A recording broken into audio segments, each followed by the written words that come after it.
Welcome back. Nah, di sini episode kali ini ya, kita akan membahas mengenai stateful widget. Jadi, kalau kemarin kita sudah bahas stateless, itu nggak bisa berubah ya. Tapi kalau di stateful ini kita bisa merubah nilainya dan bisa ditampilkan secara langsung gitu.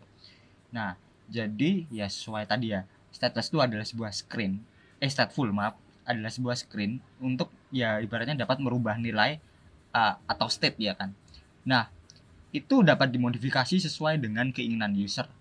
Jadi dia nanti akan buat widget gitu kan. Nah nanti widgetnya tuh kalau berubah nanti dia akan nge-refresh gitu, akan buat baru lagi sesuai dengan nilai yang baru.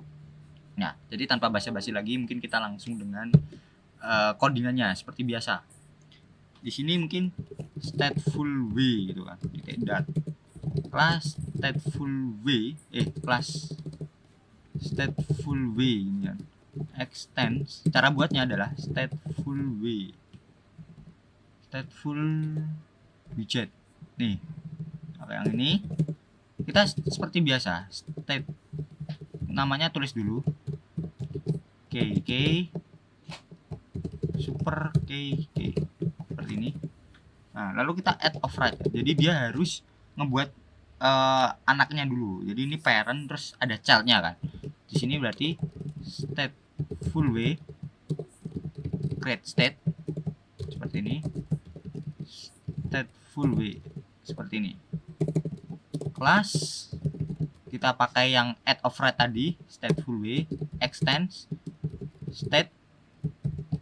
stateful w, terus add override widget build context return scaffold. Nah jadi cara buatnya ini cara yang buat saya. Nanti kalau kalian nemu di internet atau nemu dengan orang tutorial lain itu beda, itu nggak masalah gitu. Yang penting nanti bisa jalan ya, dan nggak akan ada perbedaan yang cukup signifikan gitu. Tapi kalau saya sendiri buatnya kayak gini. Jadi modelnya stateful ini tuh dia nggak bisa langsung kita nulis stateful gitu. Jadi stateful ini tuh untuk menangkap perubahan state-nya tuh di sini gitu. Ibaratnya nanti ada perubahan dari stateful dulu, terus nanti ke state-nya ini yang nge-refresh gitu. Jadi semuanya akan ke-refresh di state kelas yang bawahnya ini. Nah, seperti itu konsep dasarnya. Nah, di sini ibaratnya di stateful ini itu ada tiga bisa berubahnya asal ada tiga jenis ya, user input, user interaction, dan dynamic change. Nah, user input seperti kalian yang tahu lah ibaratnya. Kalau kalian ngisi form 15 dan segala macamnya nanti bisa tampil, nah itu user input. Kalau user interaction, misal kalian klik dan sebagainya, nah itu nanti ya kayak gitulah, klik itu nanti bisa berubah. Nah itu namanya user interaction. Kalau dynamic changes itu namanya ya kayak contoh kalian saham lah ibaratnya ya. Nah itu saham kan kayak volatil gitu kan, harus berubah-ubah terus kan. Nah dynamic changes tuh kayak gitu. Nah apa sih spesialnya stateful ini dibanding stateless selain dari dia bisa nangkap data? Nah di sini itu ada set state namanya. Nah jadi kalau misalkan nih kita body misal ini kolom gini kan, di sini khusus dengan widget. Nah di sini mungkin teks gini kan. Kita mending pakai contoh yang kemarin aja, yang pindah data ini. Nah, di sini dia ini bisa ngubah nama gitu. Set state. Mending kita buat aja ya. Daripada mumet, di sini mungkin teks gini. Di sini kita bisa set variabelnya dulu. String nama dengan mungkin Mr. Brahma gini ya. Nah, teks ini namanya mungkin nama gini kan. Nah lalu kita buat teks buttonnya dulu. Nah di sini on press, nah set state gini. Ini kita koma dulu jangan lupa. Set state. Nah ada set state di mana nanti nama akan digantikan dengan namanya Brahma gini. Nama akan digantikan dengan Brahma. Jadi kalau aku saya klik nanti text buttonnya, string nama ini yang semulanya Mr. Brahma tinggal Brahmanya aja, dan nanti namanya juga teksnya akan berubah gitu karena kan berganti gitu kan. Nih, ubah nama gitu, teks ubah nama. Nah di sini penggunaan set state ya kan, jadi set state ini di sini kalau kita panggil stateful way,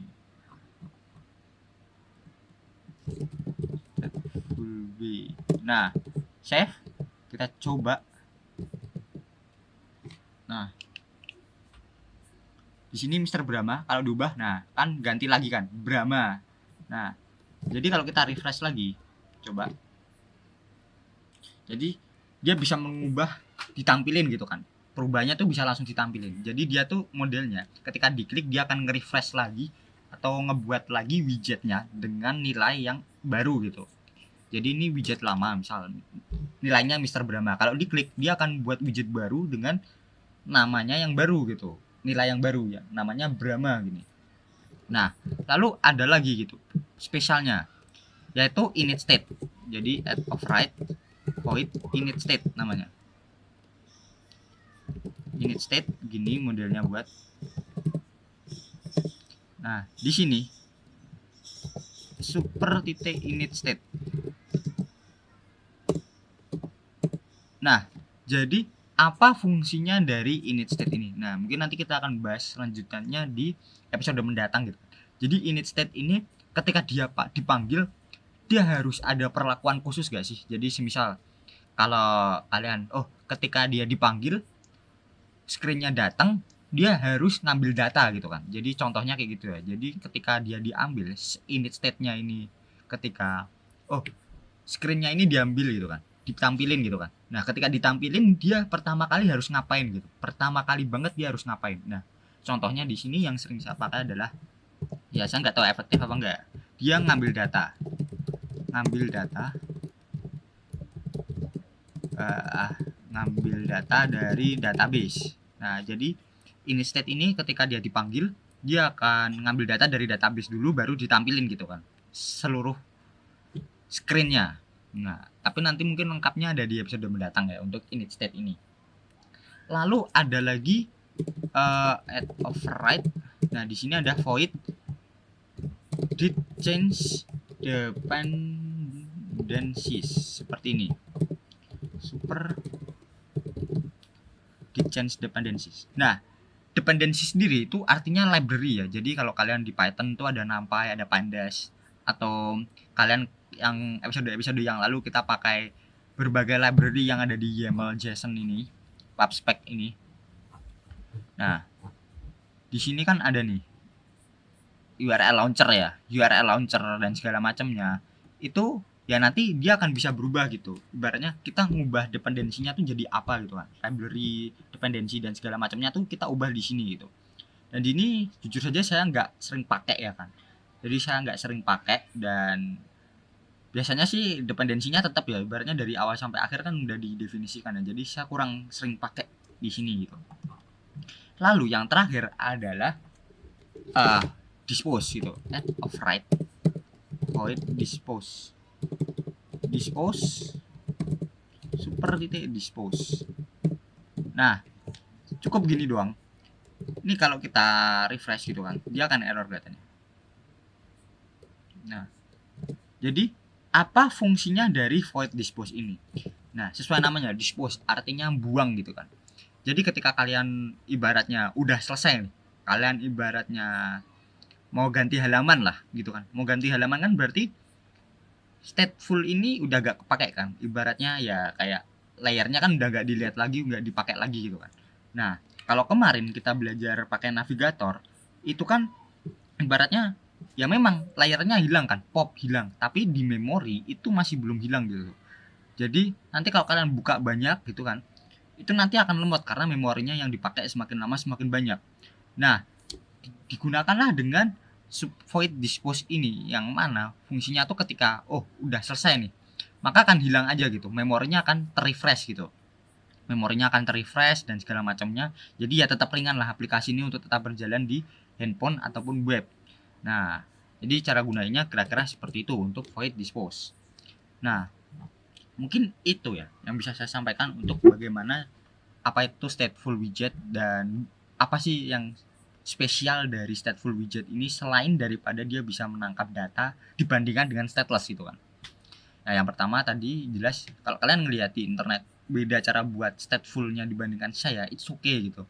Pilih cara yang nyaman, cara yang paling singkat, cara yang paling mudah dihafalkan gitu kan. Everything is the same gitu kan. In the end gitu kan. Nah, tetap caranya sama lah.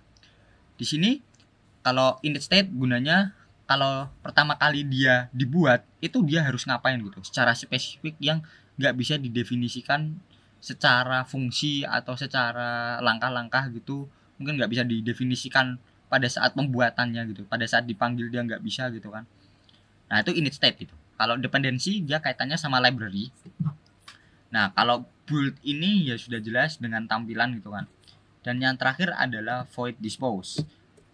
Void dispose ini gunanya untuk ya ibaratnya clearing memori supaya nggak berat ya kalau kalian ada banyak gitu kan. Nah jadi ini life cycle dari state-nya. Jadi ya seperti itulah.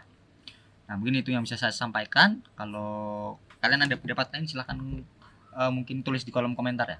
Nah kalau kalian suka dengan konten ini silahkan like, komen, dan subscribe gitu kan. Dan kalau kalian punya masukan untuk saya apapun itu mungkin bisa sampaikan juga di kolom komentar. Dan kalau kalian ada ide-ide juga kalian bisa sampaikan juga lewat kolom komentar dan DM Instagram ya. Mungkin itu, thank you and see you the next video. Bye bye.